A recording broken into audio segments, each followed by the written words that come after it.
bagarre générale. Notre attaquant défonce le poteau de corner et se fait courser jusqu'au vestiaire. Je m'appelle Valentin Liénard, j'ai 28 ans, je suis originaire de Nice et je suis footballeur au Pau FC avec l'équipe réserve en National 3 et en même temps créateur de contenu sur YouTube, TikTok, Insta, un peu toutes les plateformes où je partage mon quotidien justement de joueur depuis maintenant 7-8 ans déjà. Fier de vous annoncer ma signature avec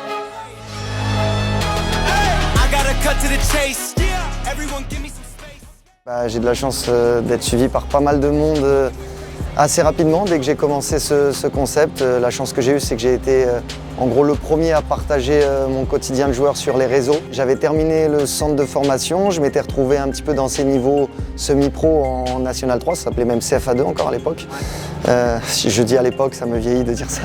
Et je faisais que du foot, mais ça reste des niveaux où on a envie, mais ça reste quand même difficile, ça va pas être des gros contrats, des gros salaires. Et en même temps, malgré qu'il y ait des contraintes, puisqu'on s'entraîne quand même presque tous les jours, j'avais quand même du temps libre et je cherchais une activité, une idée à faire quelque chose, à faire en plus du football. Avec un ami d'enfance qui s'appelle Nicolas Hier, on a cette idée de lancer cette chaîne YouTube.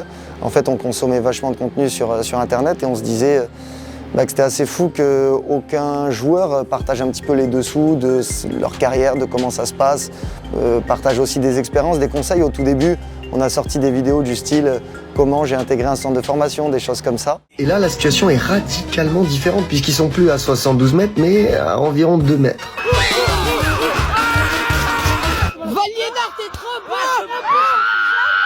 Depuis tout petit, j'ai été passionné par ça.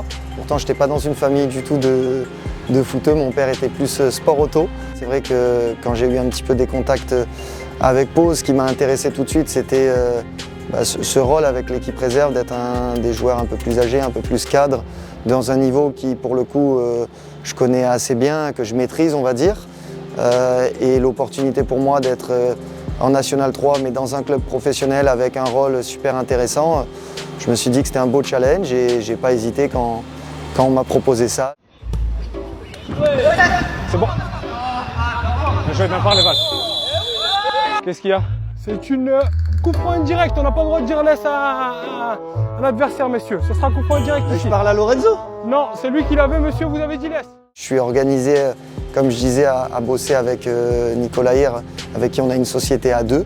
On travaille avec pas mal de prestataires externes qui nous font du montage vidéo. On a aussi 2 alternants qui nous suivent au quotidien, qui vont notamment filmer les séances d'entraînement, les matchs. Donc bref, il y a une petite équipe qui tourne autour de tout ça. De mon côté, il faut organiser justement cette équipe.